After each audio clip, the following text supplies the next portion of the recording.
बेटा लेना कुछ नहीं है। कल शाम को तुम्हारी दुकान से कुछ सामान ले गया था जिसके 470 रुपये हुए थे।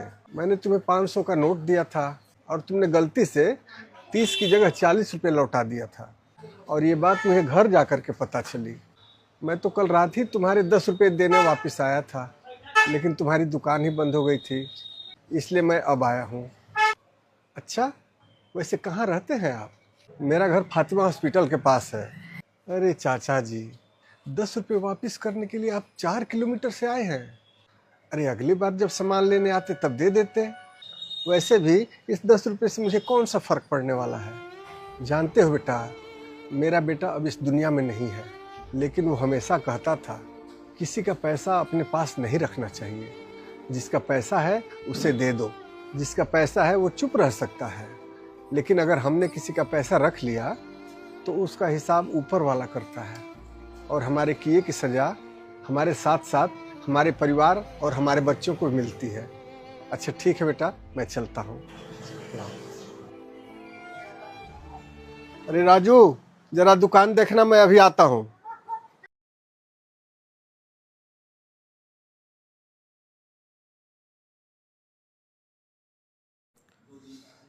अरे कैसे हैं अंकित भाई? अरे प्रेम भाई, आप यहाँ कैसे? मैंने तो आपका पेमेंट कल भिजवा दिया था। हाँ अंकित भाई, आपका पेमेंट कल मिल गया था, लेकिन मैंने जब हिसाब मिलाया तो उसमें 250 रुपये ज़्यादा थे। ये बात मुझे कल आपको बता देनी थी, लेकिन लालच में मैंने वो पैसे रख लिए। अरे प्रेम भाई, आप इतनी सी बात के लिए आने का कष्ट क्यों किए? अरे इसे अगली बार के पेमेंट में एडजस्ट कर लेते। अरे अंकित भाई, अगली बार किसने देखा है, इसलिए आपका पैसा लौटाना बहुत ज़रूरी था। ऊपर वाला जाने कब कैसे हिसाब चुकता करे। शायद इसकी सज़ा मेरे बीवी और बच्चों को भी मिल सकती है। इसलिए ये लीजिए अपने 250 रुपये। चलता हूँ। ठीक।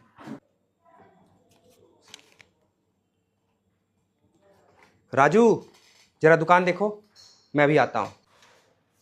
बेटा घर पे कोई है? आप बैठिए, मैं दादाजी को बुलाता हूँ।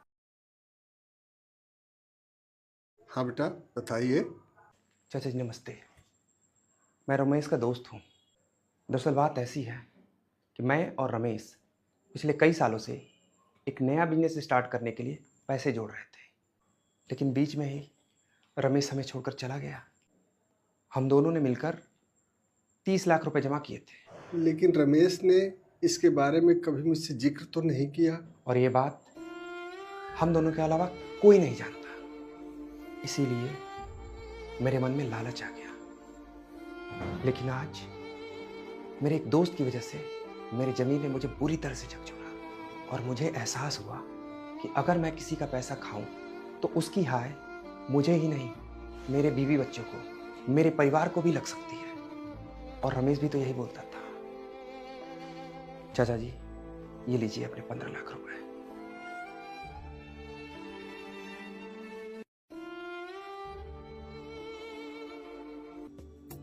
चलता हूँ। खुश रहो बेटा।